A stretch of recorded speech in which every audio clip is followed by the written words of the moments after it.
Hello បងប្អូនអ្នកដែលធ្វើវីដេអូថ្មីនៅក្នុងហ្នឹងក៏មានខ្ញុំម្នាក់ដែរខ្ញុំជាអ្នកធ្វើវីដេអូថ្មីថ្មងតែខ្លាំងមែនតើបាទតាមពិតទៅមិនមែនជាអ្នកថ្មីថ្មងអីទេរៀងធ្វើធ្លាប់ធ្វើជាងប្រហែលដងឡើងច្រើនដងប៉ុន្តែធ្វើចុះធ្វើឡើងបាក់ទឹកចិត្តលេងធ្វើវិញដល់ឥឡូវរៀងចាប់ផ្ដើមចង់ធ្វើមកវិញបាទតាមពិតទៅការធ្វើវីដេអូគឺស្រួលខ្លាំងមែនតើតែបន្តិចហើយតិចហើយប៉ុន្តែដល់ពេលធ្វើទៅរៀងមិនអត់មានអ្នកមើលអត់មានអីហ្នឹងដល់បាក់ទឹកចិត្តដល់កប្រហែលជាពិសេសមួយទៀតអ្នកដែលស្គាល់យើងនៅខាងក្រៅ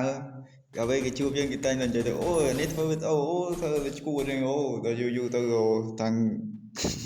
អត់មានអារម្មណ៍ថាបាក់ទឹកចិត្តប្រយលក្ខណៈថាគេយកអ្វីដែលយើងចូលចិត្តយកមកប៊ូលីលេងអញ្ចឹងលេងសើចអញ្ចឹងតែក៏វាមិនថ្មីដែរឥឡូវសម្រាប់ចិត្តតែធ្វើម្ដងទៀតមិនក៏មិនចាំ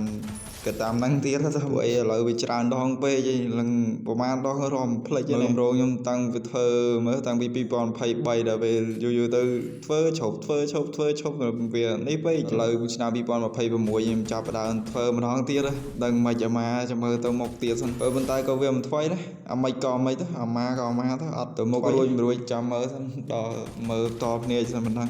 វាយសិនមើលតភ្នែកទៀតចាំចាក់ស្ដែងសិនចេះត្រូវបងប្អូនអ្នកដែលធ្វើវីដេអូថ្មីមិនមកជួយម្នាក់មួយទៅអត់អី